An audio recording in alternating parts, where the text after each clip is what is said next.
84. Racional o emocional. Si Judy cree que tiene razón, la tiene. Si Judy cree que no tiene razón, no la tiene. Henry Ford. La primera vez que leí esta cita de Henry Ford, no la tomé como cierta, tuvieron que pasar muchas cosas y aprendizajes para descubrir su gran profundidad. Cada uno de nosotros establece su propia verdad de sí mismo y de la vida. Y eso es precisamente lo que vamos a tratar en este capítulo. Existen varias teorías y escuelas respecto a cómo se forma la personalidad. Unas son determinantes, piensan que el ser humano nace con una carga de herencia predispuesta por la genética a ciertas características para toda su vida. La corriente opuesta ve al ser humano como un pizarrón en blanco con la infinita posibilidad de escribir en él una nueva historia. Es una realidad que los hijos tienen ciertos rasgos físicos de los padres, pero habremos exagerado en afirmar que si el padre fue alcohólico, también el hijo lo será, o si los padres fueron estudiosos, los hijos también lo serán. Por otra parte, es una realidad, como lo explica extraordinariamente Deepak Chopra: la materia no es sólida, cada átomo que forma la materia, el núcleo, es solo un pequeño punto flotando en energía. Entonces la expresión de la materia es en realidad expresión de la energía vibrando a cierta frecuencia. Nuestros pensamientos y emociones son energía que vamos guardando en cada una de las células del organismo aún desde el vientre materno, y lo continúa haciendo el resto de su vida, elevando el concepto de que no solo el cerebro es el único lugar de nuestro cuerpo que guarda información. Esto se confirma en las terapias de regresión, donde el terapeuta lleva al paciente a un estado de relajación semiprofunda y lo dirige a las diversas etapas de su vida con la finalidad de sanar vivencias traumáticas grabadas a nivel consciente y subconsciente.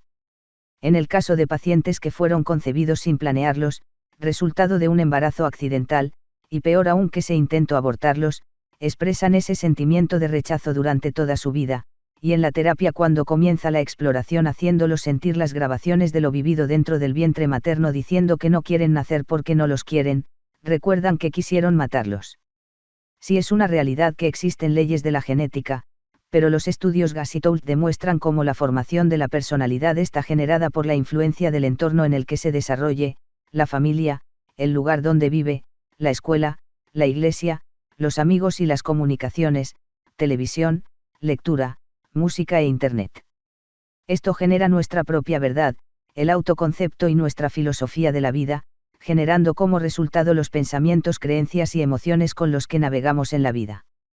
Todos tendemos a pensar que vemos las cosas como son, que somos objetivos. Pero no es así. Vemos el mundo, no como es, sino como somos nosotros o cómo se nos ha condicionado para que lo veamos. Cuando abrimos la boca para describir lo que vemos, en realidad nos describimos a nosotros mismos, a nuestras percepciones, a nuestros paradigmas. Cuando otras personas difieren de nosotros, de inmediato pensamos que algo extraño les ocurre. Antes de seguir adelante, invito al lector a una experiencia intelectual y emocional. Observemos durante algunos segundos el siguiente dibujo. Ve una mujer. ¿Cuántos años tiene? ¿Cómo es? ¿Qué lleva puesto? ¿En qué roles la ve? Es probable que describa a la mujer del segundo dibujo como una joven de unos 25 años, muy atractiva, vestida a la moda, con nariz pequeña y aspecto formal. Si usted es un soltero, le gustaría invitarla a salir. Si su negocio es la ropa femenina, tal vez la emplearía como modelo. Pero, ¿y si yo le dijera que está equivocado? ¿Qué pensaría si yo insistiera en que se trata de una mujer de 60 o 70 años, triste, con una gran nariz, y que no es en absoluto una modelo? Es el tipo de persona a la que usted probablemente ayudaría a cruzar la calle. ¿Quién tiene razón? Vuelva a mirar el dibujo. Logra ver a la anciana. En caso contrario, persista. No identifica su gran nariz ganchuda. Su chal.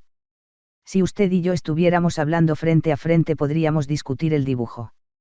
Usted me describiría lo que ve, y yo podría hablarle de lo que veo por mi parte. Podríamos seguir comunicándonos hasta que usted me mostrara claramente lo que ve y yo le mostrara lo que veo. Muestre el dibujo a otras personas y pídales por favor que le digan que ven. Anticipo argumentos a favor de una bella joven en el dibujo o una anciana narizona. Haga la prueba. Este ejercicio, en primer lugar, demuestra cuán poderoso es el efecto del condicionamiento sobre nuestras percepciones, nuestros paradigmas. Si 10 segundos pueden tener semejante efecto en el modo en que vemos las cosas, ¿qué cabe decir del condicionamiento de toda una vida? Las influencias que obran en nuestras vidas, la familia, la escuela, la iglesia, el ambiente de trabajo, los amigos, los compañeros de trabajo y los paradigmas sociales corrientes, como por ejemplo la ética de la personalidad, tienen un efecto silencioso e inconsciente en nosotros, y contribuyen a dar forma a nuestro marco de referencia, a nuestros paradigmas, a nuestros mapas. El experimento demuestra también que tales paradigmas son la fuente de nuestras actitudes y conductas. Al margen de ellos no podemos actuar con integridad. Sencillamente no podemos conservarnos íntegros si hablamos y andamos de cierto modo mientras vemos de otro. Si el lector se encuentra entre el 90% que ve a la joven en el dibujo compuesto cuando se lo condiciona para que así lo haga, sin duda le resultará difícil pensar en ayudarla a cruzar la calle. Tanto su actitud como su conducta con respecto a la figura tienen que ser congruentes con el modo en que la ve. Esto plantea uno de los defectos básicos de la ética de la personalidad. Tratar de cambiar nuestras actitudes y conductas es prácticamente inútil a largo plazo si no examinamos los paradigmas básicos de los que surgen esas actitudes y conductas. Este experimento perceptivo también demuestra cuán poderoso es el efecto de nuestros paradigmas sobre la manera en que interactuamos con otras personas y la vida misma. Cuando pensamos que vemos las cosas de manera clara y objetiva, empezamos a comprender que otros las ven de diferente manera desde sus propios puntos de vista, en apariencia igualmente claros y objetivos. Uno se pone de pie en el mismo lugar en el que estaba sentado. De aquí que la ley de atracción nos conceda lo que creemos. Si creemos que el mundo es un lugar de sufrimiento, de injusticia, de pocas oportunidades, así lo será. Sin embargo, la creencia en la bondad, el amor, la prosperidad, de una vida digna, también así será para la persona que así lo crea. Esto no significa que no existan hechos. En nuestro experimento, dos individuos inicialmente influidos por distintas imágenes condicionadoras miraban juntos la tercera figura. Miraban los mismos hechos, líneas negras y espacios blancos, y los reconocían como hechas. Pero la interpretación que cada uno de ellos daba a esos hechos representaba experiencias anteriores, y los hechos carecen de significado al margen de su interpretación. Cuanta más conciencia tengamos de nuestros paradigmas, mapas o supuestos básicos, y de la medida en que nos ha influido nuestra experiencia, en mayor grado podremos asumir la responsabilidad de tales paradigmas, examinarlos, someterlos a la prueba de la realidad, escuchar a los otros y estar abiertos a sus percepciones, con lo cual lograremos un cuadro más amplio y una modalidad de visión mucho más objetiva. Pero, como demuestra nuestro experimento, personas sinceras e inteligentes ven las cosas de modo distinto, pues cada una mira a través del cristal de su experiencia. Quizá la conclusión más importante que puede obtenerse del experimento perceptivo pertenece al área del cambio de paradigma, que podría denominarse experiencia, eureka, y se produce cuando alguien finalmente ve, de otro modo, la imagen compuesta. Cuanto más apegada esté una persona a su percepción inicial, más poderosa será la experiencia, eureka. Es como si en nuestro AINTIRIE de pronto se encendiera una luz. La expresión cambio de paradigma fue introducida por Thomas Kuhn en un libro muy influyente, Una piedra angular, titulado La estructura de las revoluciones científicas. Kuhn demuestra que casi todos los descubrimientos significativos en el campo del esfuerzo científico aparecen primero como rupturas con la tradición, con los viernes ya modos de pensar, con los antiguos paradigmas. Para Ptolomeo, el gran astrónomo egipcio, la Tierra era el centro del universo. Pero Copérnico creó un cambio de paradigma, suscitando muchas resistencias y persecuciones al situar al Sol en el centro. Súbitamente, todo fue objeto de una interpretación distinta. El modelo newtoniano de la física es un paradigma de movimientos regulares y todavía constituye la base de la ingeniería moderna. Pero es parcial, incompleto. El mundo científico moderno se vio revolucionado por el paradigma einsteiniano, el paradigma de la relatividad, cuyo valor predictivo y explicativo es mucho mayor. Hasta que se elaboró la teoría de los gérmenes, un alto porcentaje de mujeres y niños morían durante el parto, y nadie entendía por qué. En las escaramuzas de la guerra, eran más los hombres que morían de pequeñas heridas y de enfermedades que de traumas impetantes sufridos en el frente. Pero en cuanto se desarrolló la teoría de los gérmenes, un paradigma totalmente nuevo, un modo mejor y perfeccionado de comprender lo que sucedía, hizo posible un perfeccionamiento médico extraordinario, significativo. Los Estados Unidos de hoy en día son el fruto de un cambio de paradigma. El concepto tradicional del gobierno había sido durante siglos el de la monarquía, el del derecho divino de los reyes. Entonces se desarrolló un nuevo paradigma, el gobierno del pueblo, por el pueblo y para el pueblo. Nació una democracia constitucional, capaz de liberar en gran medida la energía y el ingenio humanos, que originó un nivel de vida, de libertad, de influencia y esperanza inigualado en la historia del mundo. No todos los cambios de paradigma siguen una dirección positiva, pero ya sea que el cambio de paradigma nos empuje en direcciones positivas o negativas, o que se produzca de modo instantáneo o gradual, determina que pasemos de una manera de ver el mundo a otra. Ese cambio genera poderosas transformaciones. Nuestros paradigmas, correctos o incorrectos, son las fuentes de nuestras actitudes y conductas, y en última instancia de nuestras relaciones con los demás. Existen muchas clasificaciones de personalidades, pero analizaremos, básicamente los extremos de ellas, las demás son simplemente la mezcla de estas. La del tipo intelectual, también llamada racional, y la emocional o también conocida como visceral. Examinemos las características de ambas personalidades y luego el punto medio o centrado. Dominio racional. Muy informado, está al tanto de las últimas noticias y sucesos. Tiene planes en su vida muy variados y para todo. Su forma de ver el mundo es totalmente objetiva. Sus creencias están basadas en explicaciones objetivas y científicas. Racionamiento totalmente lógico, todo tiene un enfoque de causa y efecto. Calculador, metódico, ordenado, exigente. Con éxito económico. En sus relaciones con los demás es frío, insensible. Enfoque en el tener más que en el ser. Muy poco interés en el tema espiritual. Muy poco pacientes y tolerantes. Alto estrés, sufren de dolores de cabeza, migraña, presión alta, enfermedades cardiovasculares, gastritis, presión arterial alta, gota, hígado y páncreas. Son críticos con la demás gente, pocas personas le parecen de su agrado. Son perfeccionistas y exigentes. Todo lo quieren solucionar con dinero. Su toma de decisiones es considerando hechos objetivos y el futuro. Nada les satisface, a todo le encuentran peros. Son de poca vida familiar, más bien su rol es de proveedores. Nunca tienen el dinero suficiente aunque tengan abundancia de dinero. Creen en el esfuerzo extremo y el sufrir como medio de lograr cosas en su vida. Son egoístas, les importa poco el punto de vista de los demás. Su complexión no es gruesa, por lo general delgados.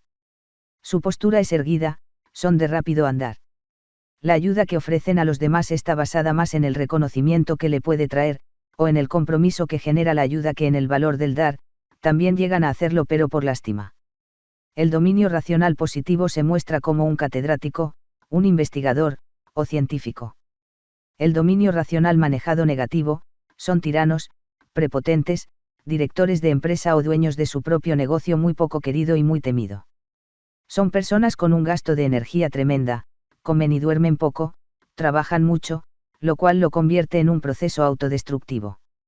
Su trato es áspero y suelen ser faltos de tacto y poco diplomáticos.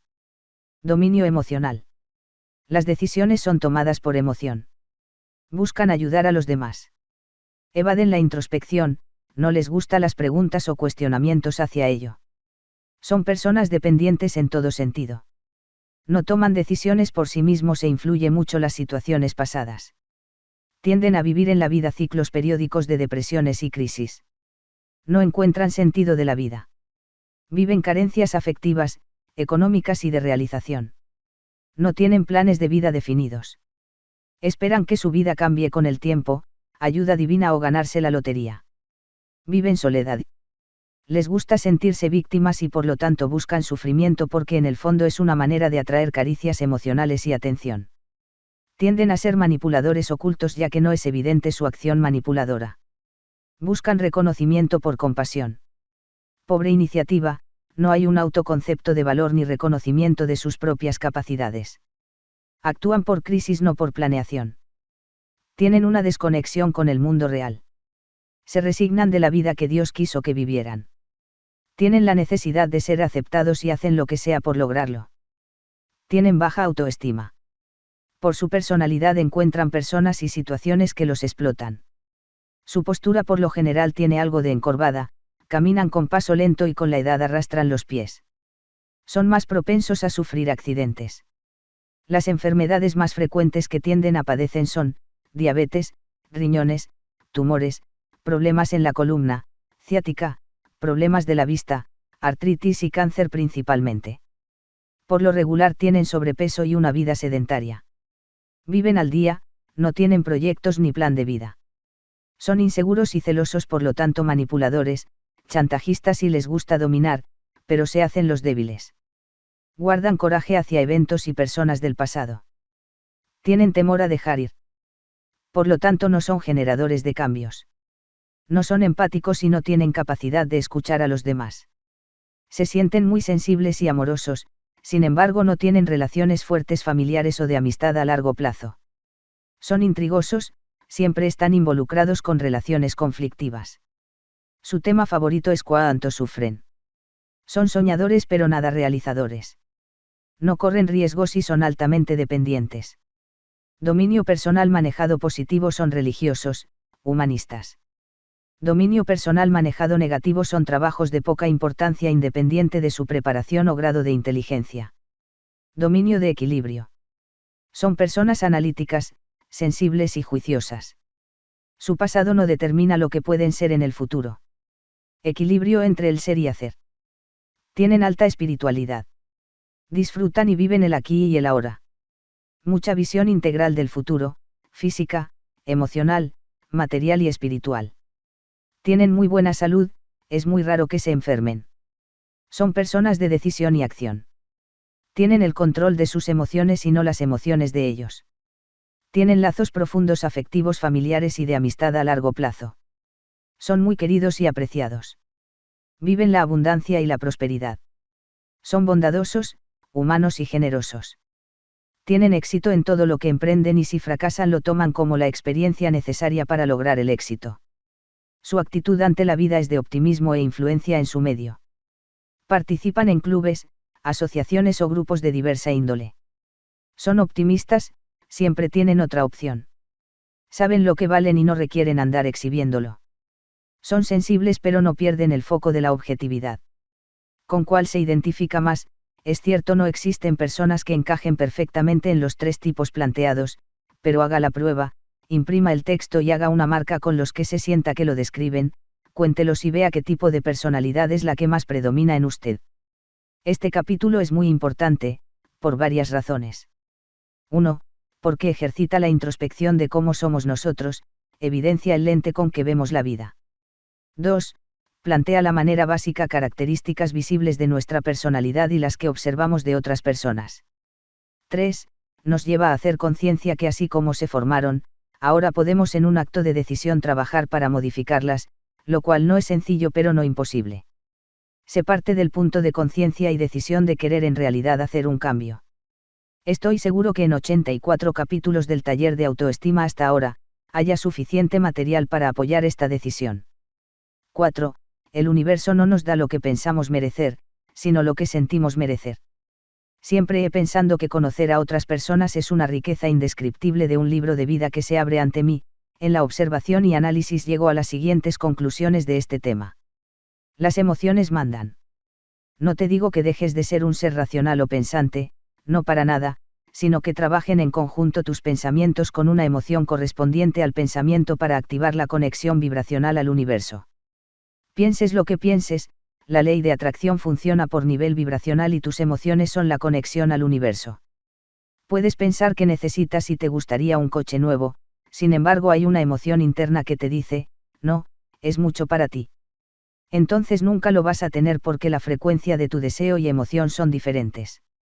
Si un niño es golpeado de chico, el dolor le dura un rato y se le quita, pero maltratado emocionalmente le dura toda la vida.